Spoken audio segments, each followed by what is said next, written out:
네, 오늘 순종하는 겸손한 왕이라는 제목으로 함께 말씀 나누겠습니다.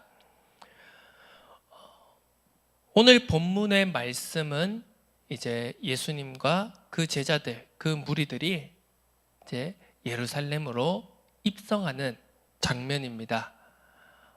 우리가 다 잘 알고 있듯이 호산나 다윗의 자손으로 오시느니, 이런 어떻게 보면 영광스러운 칭송과 환호를 받으면서 왕으로서의 어떻게 보면 개선을 하는, 왕으로서 개선을 하는 예루살렘으로 입성을 하는 그런 장면을 우리가 살펴볼 수 있습니다.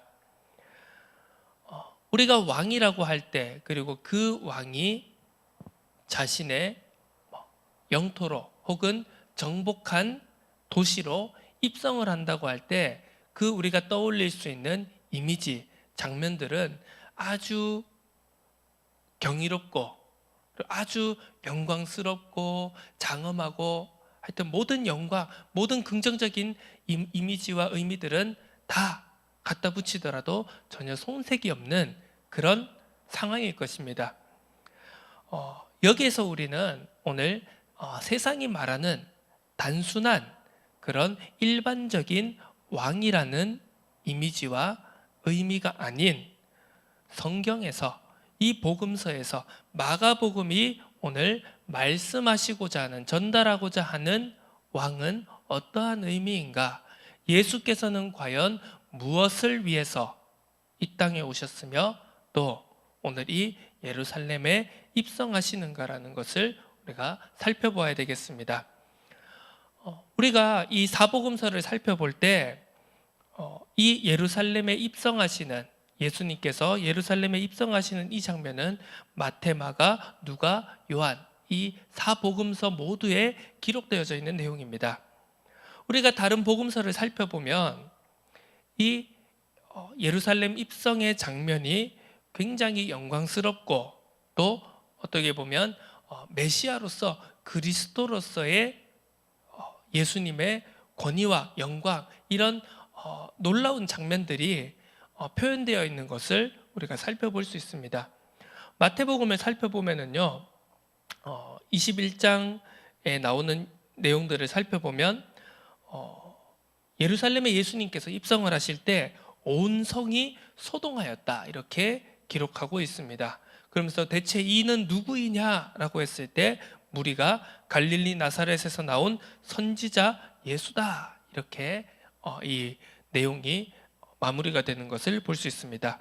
누가복음 19장을 살펴볼 때는 우리가 잘 아는 예수님께서 입성을 하실 때 많은 사람들이 크게 소리를 높여 외치고 찬송하니까 바리새인들이 이렇게 이야기를 하죠. 당신의 제자들을 책망하소서, 너무 시끄럽습니다. 이게 무슨 난리입니까? 요란하게. 이러자 예수님께서 만일 이 사람들이 침묵하면 돌들이 소리 지를 것이다, 이렇게 이야기하시면서 예루살렘 성을 보시며 우시고, 또 이 성에 대한 이제 미래를 눈물로써 예언하는 그런 모습 또한 우리가 살펴볼 수 있습니다. 요한복음을 살펴볼 때는 이 누가복음과 비슷하게 이런 이제 내용들이 나온 한편, 또 이 요한복음은 제자들이 처음에는 이 예루살렘 입성의 이 진정한 의미를 그때는 깨닫지 못하다가 예수께서 영광을 얻으신 후에, 이제 부활하시고 승천하신 이후에 예수께 대하여 기록된 것, 그리고 사람들이 예수께서 이같이 한 것이 생각났다, 좀 이렇게 조금 더 신적인 그런 의미의 내용들을 기록하는 것을 볼 수 있습니다. 그러면서 바리새인들이 볼지어다 너희 하는 일이 쓸데없다, 보라 온 세상이 그를 따르는도다 라고 하면서 완전히 바리새인들이, 예수님을 대적하던 바리새인들이 그 중에 일부가 정말 우리가 하는 것이, 우리가 저를 반대하는 것이 아주 정말 쓸데없는 일이구나, 쓸모없는 일이구나, 이런 어떻게 보면 패배를 선언하는 것과 같은 그런 내용이 담겨져 있는 것을 볼 수 있습니다. 그에 반해서 오늘 마가복음에 이 예수님께서 입성하시는 이 본문의 마지막은 어떻게 보면 좀 의문스러울 내용이 기록되어 있는 것을 볼 수 있습니다. 오늘 본문 마지막 11장 11절에 보니 이렇게 기록되어 있습니다. 예수께서 예루살렘에 이르러 성전에 들어가사 모든 것을 둘러보시고 때가 이미 저물매 12제자를 데리시고 베다니에 나가시니라. 어떻게 보면 굉장히 영광스러운 입성의 장면이 있었는데 그 마지막이 흡사 용두사미처럼 굉장히 뭔가 벌어질 것 같았는데, 뭔가 예수님께서 입성하시고 엄청난 역사가 일들이 벌어질 것 같았는데 굉장히 마무리가 허무한 것을 우리가 볼 수 있습니다. 왜 마가는 예수님의 예루살렘 입성을 이렇게 기록하고 이렇게 마무리 지었던 것일까요? 오늘 이 순종하는 겸손한 왕으로 오신, 겸손의 왕으로 오신 예수님의 이 의미를 우리가 한번 생각해 볼 필요가 있습니다. 서론적으로 우리가 오늘 이 본문을 가지고 생각해 볼 때 이 역사성과 연속성이라는 단어를 놓고 한번 이 본문을 생각해 보도록 하겠습니다. 우리가 역사성이다, 연속성이다라고 할 때 어떤 생각이 떠오르십니까? 역사성은 한마디로 과거가 있고 현재가 있고 미래가 있다, 이것이 쭉 흘러간다, 이런 것이 역사성이지 않겠습니까? 그리고 연속성이라고 하는 것은 한마디로 이 역사라는 것이 다 연결이 되어 있다는 것입니다. 우리가 흔히 저지르기 쉬운 오해나 실수 중에 하나가 무엇이냐면요, 마치 지금 나의 삶이 예를 들어서 내 삶은 나의 오롯이 나만의 것이고 내가 이루어가고 내가 주체적으로 무엇인가를 내가 개척하고 이루는 것이다, 내 생각과 내 주장은 내가 만들어가는 것이다, 나만의 것이다, 우리가 이렇게 착각하기 쉽다는 것입니다. 하지만 전혀 그렇지 않다는 것을 우리 현실을 살펴보면 알 수 있습니다. 자, 우리가 이 세상을 살펴볼 때, 그리고 우리 각자의 삶과 생각들과 한 인생이 형성되어져 가는 것을 볼 때요, 오로지 그 사람의 자주적인 것만으로 이루어지는 것은 없다는 것을 알 수 있습니다. 이것이 무슨 말이냐? 자, 그렇습니다. 내가 어떤 생각을 했습니다. 뭔가 기발한 생각이고, 뭔가 전에 없던 새로운 생각이고, 새로운 이론을, 그리고 새로운 주장을 하는 것처럼 보이지만 사실 그 생각들은 예전에 이미 있었던 어떤 생각, 혹은 나에게 영향을 주는 어떤 사람, 나에게 가르침을 주는 어떤 사람, 나를 낳아준 부모, 내 가정, 내 배경, 내 환경으로부터 다 영향을 받아서 이루어졌다라는 것을 우리는 알 수 있다는 것입니다. 그것이 우리들의 삶이고, 그것이 인생이고, 그것이 세상이고, 그것이 역사라는 것이죠. 과거가 없는 사람은 없고, 그리고 과거가 없는 현재도 없고, 현재가 없는 미래가 없다. 이것이 우리가 살아가고 있는 세상의 진정한 본 모습이라는 것입니다. 자, 이런 부분에서 우리가 생각을 해볼 때, 우리가 성경 66권을 가지고 있습니다. 성경이 구약과 신약으로 이루어져 있는 이유에 대해서도 우리가 생각해 볼 필요가 있다는 것입니다. 너무 당연한 것이니까 그런 것을 우리가 생각조차 하지 않고 그냥 자연스럽게 우리가 생각하는 경우가 많겠지만요. 자, 어떤 사람들은 이런 말을 하는 경우가 있습니다. 자, 예수님께서 십자가 위에서 모든 것을 다 이루셨답니다. 복음이 완성이 되었다고 합니다. 그렇기 때문에 우리에게는 신약만 필요하고 구약은 필요 없다, 이렇게 이야기하는 사람들도 있습니다. 야, 구약 그거 왜 읽냐? 야, 왜 출애굽기, 그리고 특히 이제 레위기를 가지고 그렇게 이제 공격을 하는 분들이 많은데, 야, 맨날 양 잡고 피 잡고, 야, 이스라엘의 구약의 그 제사를 기록해 놓은 레위기를 왜 읽어야 되냐? 그러면서 구약의 이런 여러 가지 구약 성경들을 가지고요, 야, 이미 새로운 언약이 완성이 되어졌는데 왜 구약을 우리가 읽어야 되냐? 구약 그거 필요 없다. 우리는 신약만 붙잡으면 된다. 이렇게 말하는 사람들도 있습니다. 과연 그게 맞는 말입니까? 이 성경 말씀 66권이 구약과 신약으로 우리에게 주어진 이유에 대해서 우리가 한번 생각해 본 적이 있을까요? 그리고 여기에 대해서 우리가 좀 진지하게 또 생각하고 고민해 볼 필요가 있다는 것입니다. 다시 오늘 본문 말씀으로 돌아가서요. 자, 그러면 이 역사성과 연속성, 구약과 신약으로 이루어진 것이 성경 66권이다라는 것을 놓고 오늘 이 본문 말씀 예수님께서 예루살렘에 입성하신 장면을 떠올렸을 때 우리가 특별히 주목해야 될 부분이 있습니다. 바로 이 본문 말씀 예수님께서 예루살렘으로 입성하신 이 장면이 구약의 말씀과 밀접하게 연결이 되어졌다는 것입니다. 자, 오늘 예수님께서 이제 예루살렘에 입성하시기 전에 사건들이 우리가 1절부터 그리고 7절까지 기록되어 있는 것을 볼 수 있습니다. 자, 사전 작업이죠. 입성하기 전에 무엇입니까? 예수님께서 제자들에게 말합니다. 자, 저기 어느 마을에 가서 아직 타보지 않은 그 누구도 태워보지 않은 나귀 새끼, 흔히 우리가 말하는 나귀 새끼가 있을 것이다. 그것을 가지고 오라.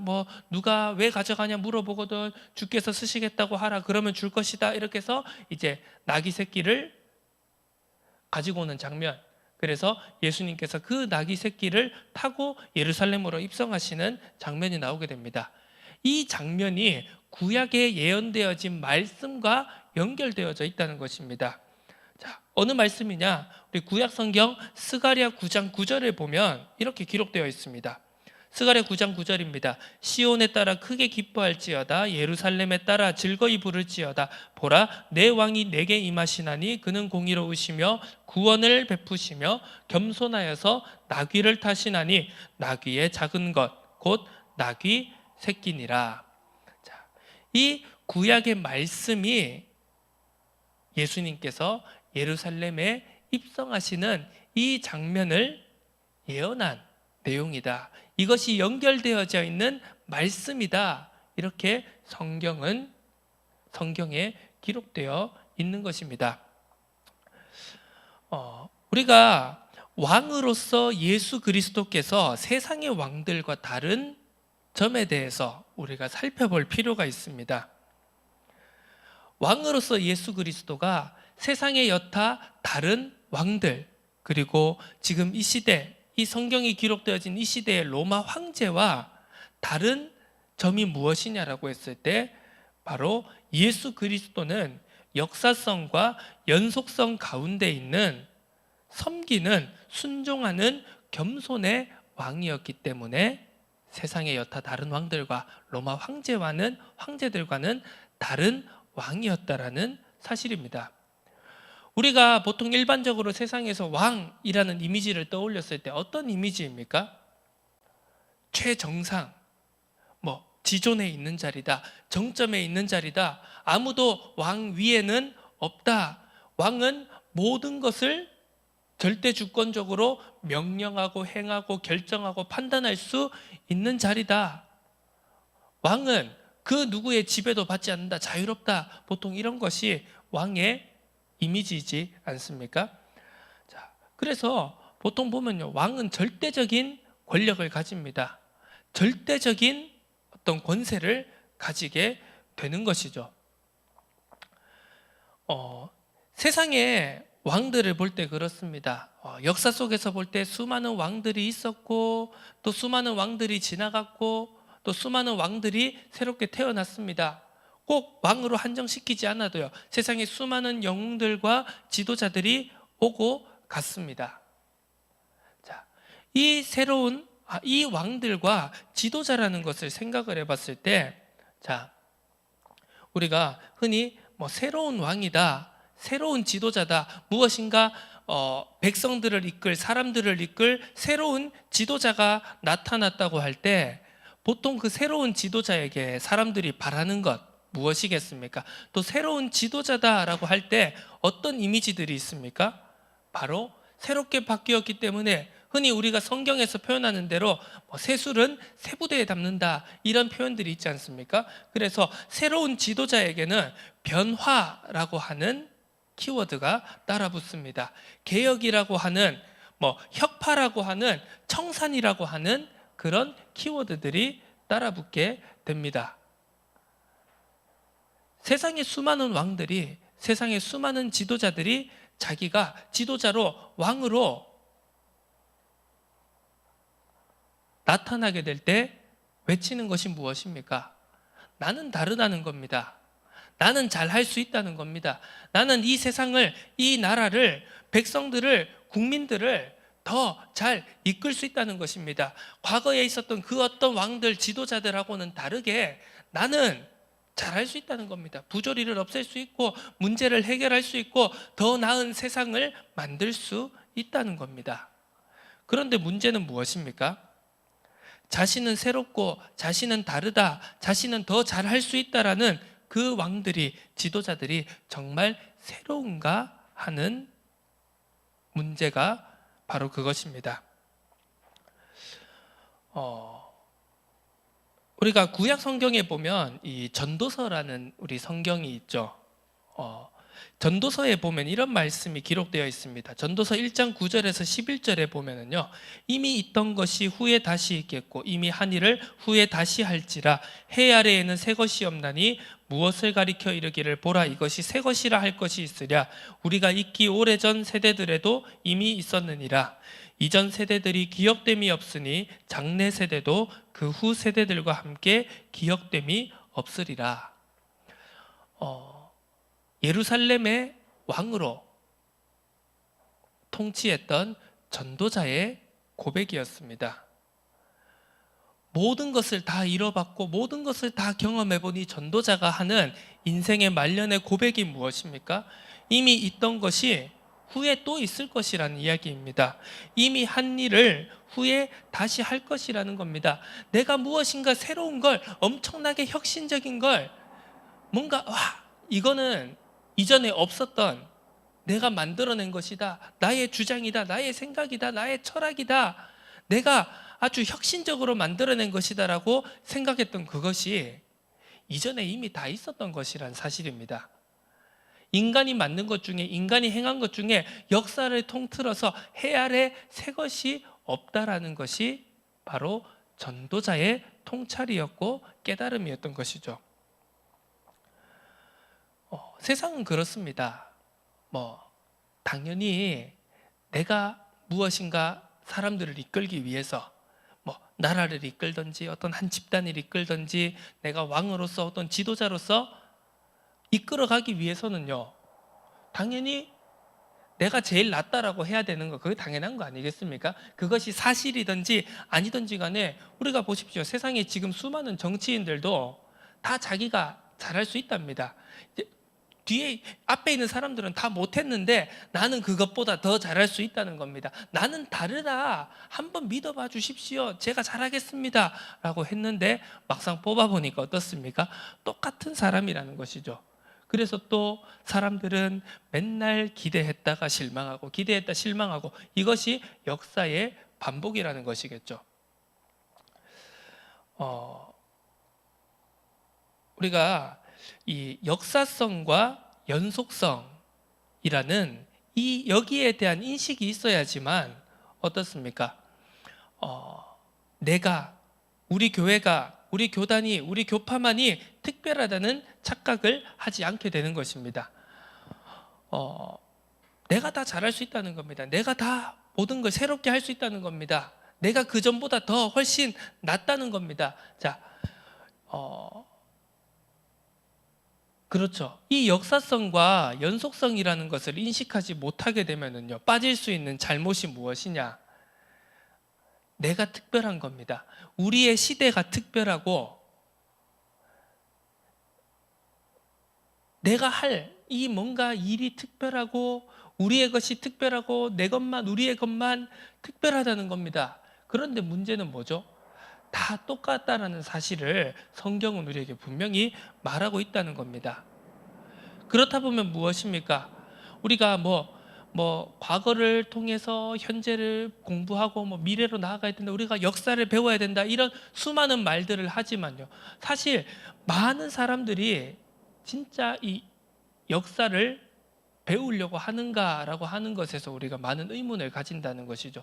대부분 무엇입니까? 내가 하는 것을 정당화시키기 위해, 합리화시키기 위해서 역사를 끌어다 이용하는 것뿐이지, 사실은 진짜 역사를 통해서 과거를 배우고 그 과거를 통해서 내가 무엇을 놓치지 말아야 되겠구나, 내가 어떤 나의 실수나 잘못이나 나의 편견이나 내 잘못들을, 오류들을 고쳐 나가야 되겠구나라고 해서 역사를 배우는 사람은 지극히 드물다는 것입니다. 우리가 이런 부분을 놓고 생각을 해봤을 때, 오늘 이 예수님이 예루살렘에 입성하시는 이 장면, 자, 우리가 오늘 본문에 기록되어진 대로 만왕의 왕이신 예수님이십니다. 호산나 찬송 받으실 만왕의 왕 예수 그리스도이십니다. 그런데 이러한 예수 그리스도께서 어떻게 오셨다고요? 지극히 자신의 생각대로, 자신의 주장대로, 자신의 아집대로가 아닌 철저히 예수님께서는 예언되어진 구약의 말씀 그대로 성취되어진 왕으로 예루살렘에 들어오셨다는 사실입니다. 그러면서 그 스가랴 9장 9절에 이렇게 기록되어져 있죠. 겸손하여 나귀를 타시나니 나귀의 작은 것 곧 나귀의 새끼니라.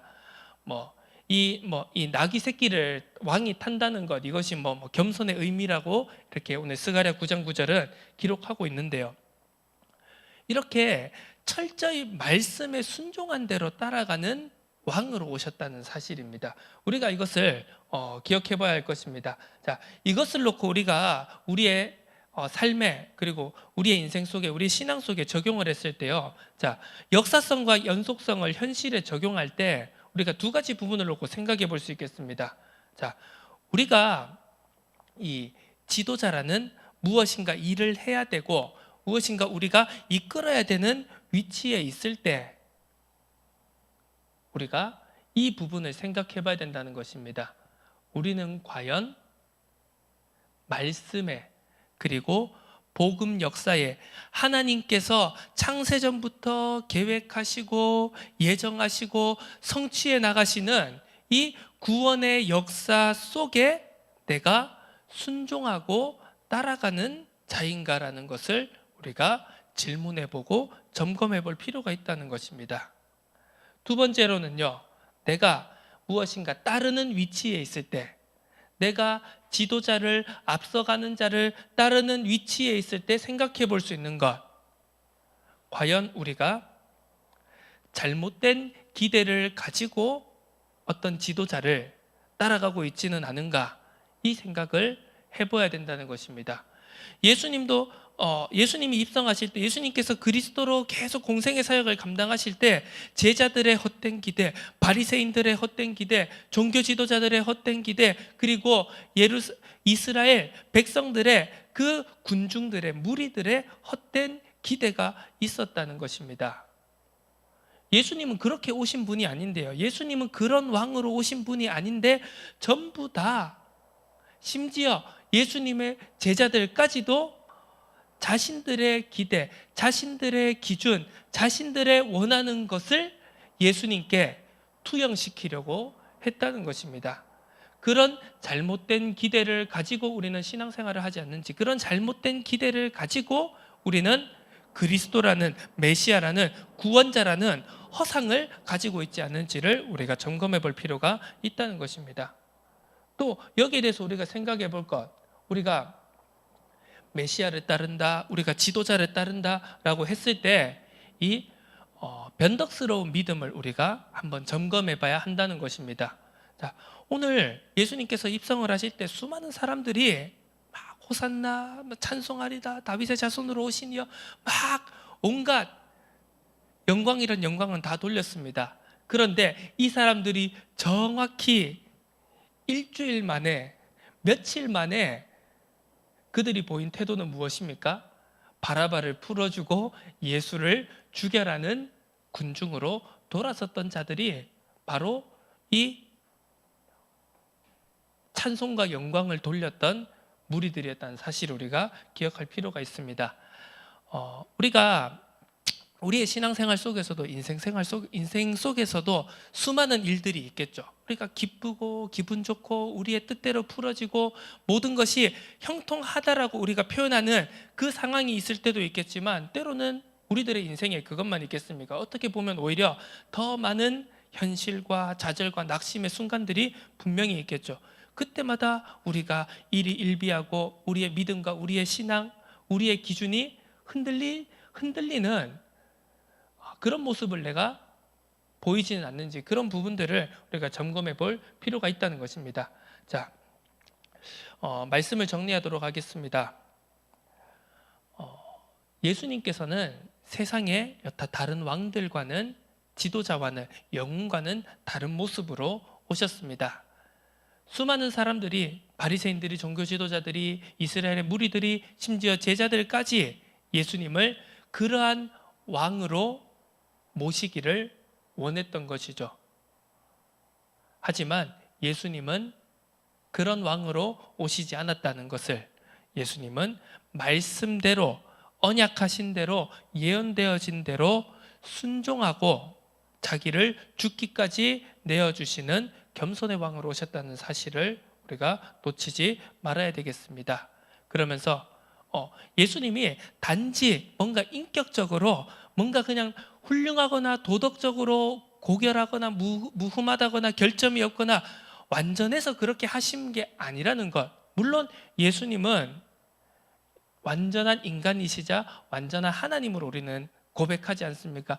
그렇기 때문에 하지만 그것과는 다르게 예수님께서 순종하신 이유는 말씀대로라는 사실입니다.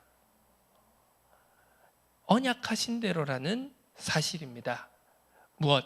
구약에 예언되어지고 구약에 약속되어진 대로 성취하시는 분이었다라는 사실입니다. 그것을 우리들의 삶 속에 그대로 적용했을 때요, 우리의 삶이, 우리의 지금 현재가, 우리는 이것부터 인정을 하고 고백해야 되겠습니다.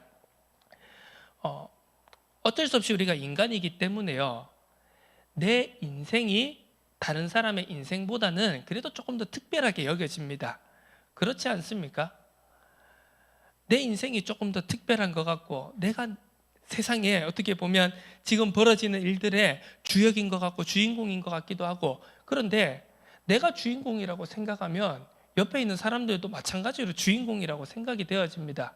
다 그렇게 생각을 하고 있는 것이죠. 내가 살아가고 있는 이 시대가 특별하다고 우리는 생각을 합니다. 하지만 그것이 아니라는 사실에서 우리가 그것이 아니라는 것을 우리가 빨리 깨닫고 거기에서 벗어나야 되는 겁니다. 구원의 역사는 과거에도 성취되어지고 있었고, 지금도 성취되어지고 있었고, 미래에도 성취되어지고 있을 것이기 때문입니다. 우리가 자칫 내 믿음만, 우리 교회만, 우리 교단만, 우리 교파만, 우리 단체만, 어떤 우리 모임만 특별하다는 생각을 가지고 있을 때, 하나님이 우리만 특별하게 여기셔서 뭔가를 주셨다라고 생각하기 시작할 때 우리가 많은 것을 놓칠 수가 있다는 것입니다. 우리는 하나님이, 하나님의 구원의 역사와 이루어지는 모든 시간 속에서 우리를 단지 이 시간에 우리를 세워주셨다는 그 사실을 인정하고 고백해야 될 것입니다. 그러면서 겸손하게 말씀대로, 약속대로 하나님께서 우리에게 주신 그것을 순종하며 따라가는 그 길을 우리가 반드시 걸어가야 될 줄로 믿습니다.